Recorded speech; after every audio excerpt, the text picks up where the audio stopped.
네, 안녕하세요. 홈트리오TV의 이동혁, 김성재, 정다원입니다.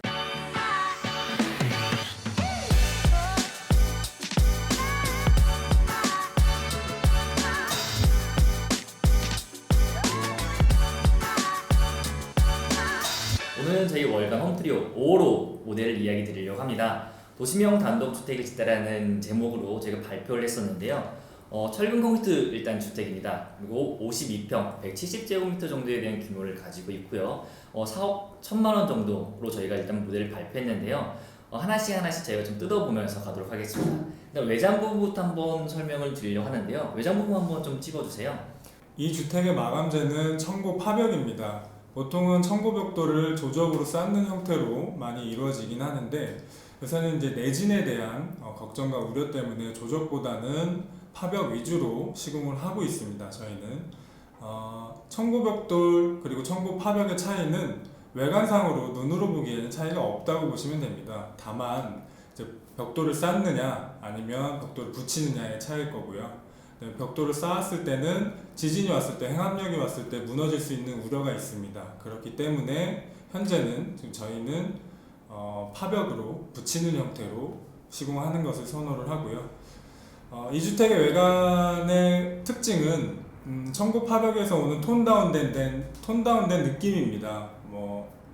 EPS 몰딩, 창 주위의 EPS 몰딩과 지붕의 징크 조화를 통해서 어떤 그레이한 톤으로 세련된 느낌을 주고자 선택한 외장 마감재입니다.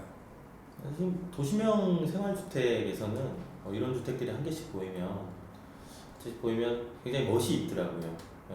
너무 천편일률적인 주택뿐만 아니라 이렇게 그레이하고 모던한 전원주택이 도시명 생활주택에 정말 최적화된 모델이 아닌가. 왜냐하면 땅이 좁기 때문에 위로 공간을 많이 사용할 수 있는 주택들이 저는 굉장히 마음에 들더라고요. 저희가 그동안 이제 스타코 플레스, 일단 화이트톤 마감을 가장 많이 선호했었는데 이게 단가 때문이었어요. 그러니까 무조건적인 이제 수익성 사업 같은 원룸이나 오피스텔 같은 경우에는 다음으로 그러죠. 빌라 같은 경우에는 외장에 이렇게 수천만 원이라는 돈을 들이기 굉장히 어려운 실정이었어요. 하지만은 이건 이제 수익성 사업보다는 이제 우리 가족들이 이제 평생 살 공간이기 때문에 저희 청고벽돌로 일단은 포인트를 주었고요. 이 청고벽돌을 모르시는 분들이 계신데 솔직히 이미 많이 접하고 있죠. 카페 같은 곳들에 많이 경시에 시공이 되고 있잖아요. 맞습니다. 요새 경기 인근에 그다음에 이제 수도권 외곽에 많이 지어지는 카페들 보면 마감재로 많이 사용을 하고 있습니다. 외장 마감재로는 물론이고 내장 포인트로도 많이 사용을 하고 있고요. 이제 청고 말고 그냥 고벽돌, 그러니까 빨간 톤, 붉은 톤의 고벽돌도 많이들 보셨을 겁니다. 사실 이게 카페뿐만 아니고요. 오랫동안 많이 보셨을 텐데 오래된 성당이라든지 명동성당 그리고 오래된 교회 건물들은 대부분 다 이제 청고벽돌이라고 해서 오래된 벽돌로 이렇게 바로크 양식이라고 하죠. 거기에서 많이 이제 귀한 주택 많이 보셨을 거예요. 주주님들께서. 이제 옛날 같은 경우에는 이 벽돌이라고 하면은 이 적벽돌이라고 그러죠. 이제 약간 코팅이 되어 있는 이 두툼한 이 벽돌을 많이 썼었는데 이거 자체가 좀 컨트리한 느낌 때문에 최근에는 이런 청고벽돌이나 고벽돌 같은 이제 인더스트리얼 스타일이라고 그러죠. 이런 느낌을 좀 더 젊은 층이 많이 선호를 하게 된 것 같습니다. 이 주택 같은 경우에는 이제 청고벽돌이라는 매력점도 있지만은 가장 디자인적 포인트는 결국엔 창일 것 같아요. 창문에 대한 또 포인트 한번 좀 설명 좀 해주세요. 네, 바깥으로 바로 보기에는 이제 창을 감싸고 있는 검정색 부위 보이시죠? 이게 EPS 몰딩이라고 하는데 창호 주변에 기본적으로 창호 주변에 결로가 생기는 것을 막아주는 장점도 있고 그리고 외관적으로 봤을 때는 아이라인 같이 창호를 좀 더 돋보이게 할 수 있기 때문에 주택의 외관에 미적으로 도움이 많이 됩니다. 그리고 창호 내부 시스템적으로 보자면은 3중 시스템 창호가 지금 현재 들어가 있는 걸로 되어 있는데요. 이 3중 시스템 창호는 단열이 굉장히 1등급으로서 굉장히 높고 기밀성이 높기 때문에 콘크리트 건물이라든지 옥조주택, 전원주택이라든지 이런 데 많이 지금 사용을 하고 있는 추세입니다. 그리고 요새는 창호가 등급제로 나라에서 분류를 하고 있기 때문에 브랜드보다는 1등급이냐 2등급이냐 이 등급제를 건축주님들께서 많이 확인을 하시는 게 좋을 것 같습니다. 작년에 건축이 단열법이 개정되면서 솔직히 이제 2등급을 많이 썼었는데 이제는 거의 1등급 이상 그러니까 옛날처럼 뭐 이중 시스템 창호는 거의 못 쓴다라고 보는 것이 맞죠. 또 올해 이제 9월달에 한 번 더 법이 개정되면서 거의 3중 시스템 창호 1등급 이상으로 이제 굳혀지게 된 것 같아요. 이제 이 주택 같은 경우가 저희가 이제 보통 일반적인 집을 저희 디자인할 때 모던 스타일이다. 그러니까 건물 외관 잘 디자인해놓고 창문을 이제 기성창이라 그러죠. 현재 나와 있는 현재 딱 그 사이즈가 정해져 있는 창문을 많이 쓰다 보면은 집의 외관 외장재나 이런 것들 많이 힘을 줬는데도 불구하고 좀 유니크하지 않고 그냥 일반적이다라는 느낌을 많이 받으세요. 또 막 그런 질문도 많이 하시고요.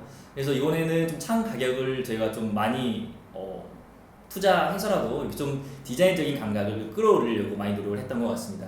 마지막으로 외장 부분 정리하고 이제 넘어가죠. 도시명 생활주택으로서 가장 최적화된 모델이 이 모델이지 않을까 그런 생각도 해볼 정도로 이 톤 다운된 이 그레이 52평 RC 주택은 굉장히 추천드리고 싶습니다. 평면부터 다시 찍고 넘어갈 텐데요. 도시명 주택이라고 하면 가장 큰 특징이 좁은 땅값이 워낙 비싸기 때문에 뭐 100평, 200평처럼 전원주택처럼 지을 수는 없어요.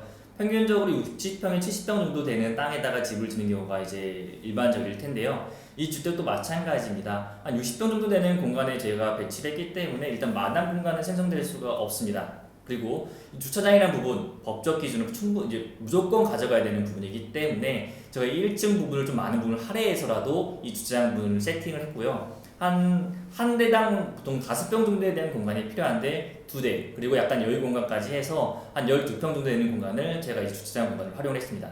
나머지 공간 저희 이제 코어라는 부분이죠. 이 부분은 정당원 건축가 한번 간략하게 설명 좀 해주시겠어요? 이 주택은 그 도시명 전원주택답게 그 대지에 맞게 우선적으로 설계가 됐기 때문에 대지의 모양과 외관이 똑같다는 걸 거의 보실 수가 있고요. 건물 코어를 중심으로 한 주차장 그리고 코어에서 남는 공간들을 창고 그리고 현관으로 함으로써 자투리 부분까지도 완벽히 활용을 하고 있는 1층 구조를 지금 가지고 있습니다.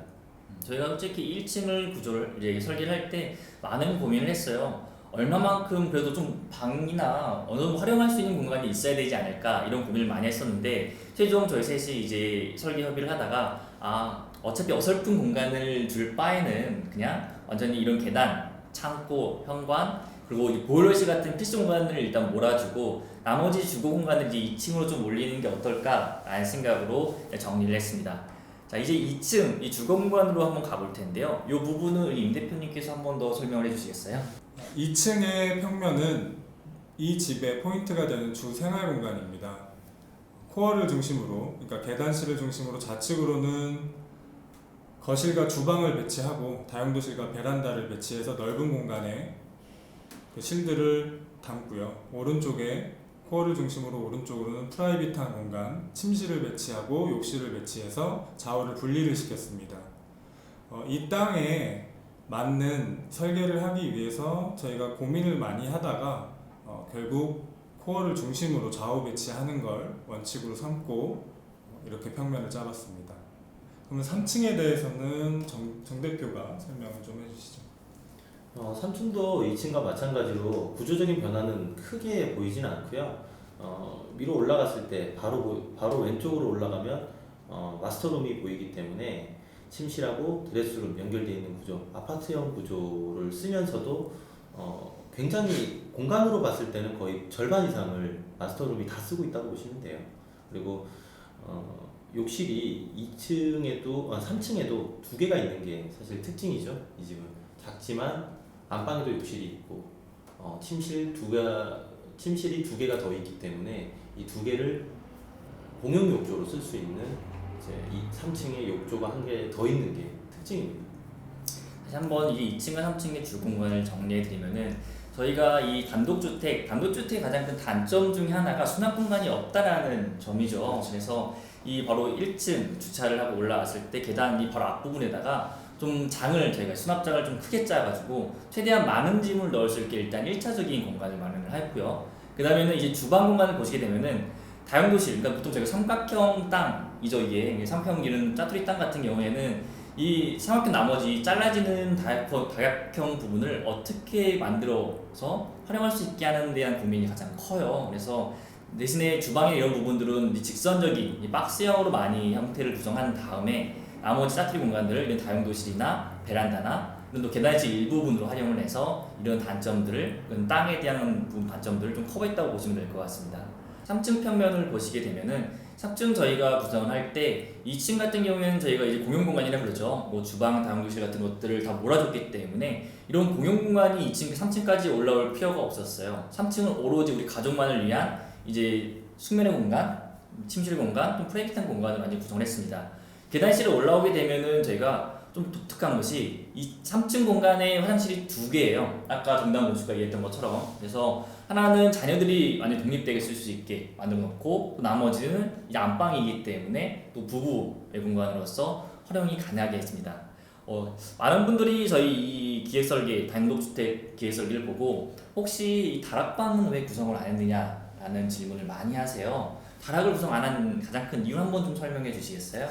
물론 여러 가지 이유가 있을 수는 있는데 개인적으로는 다락은 명확한 용도가 있지 않으면 안 하는 게 그리고 저희의 원칙입니다.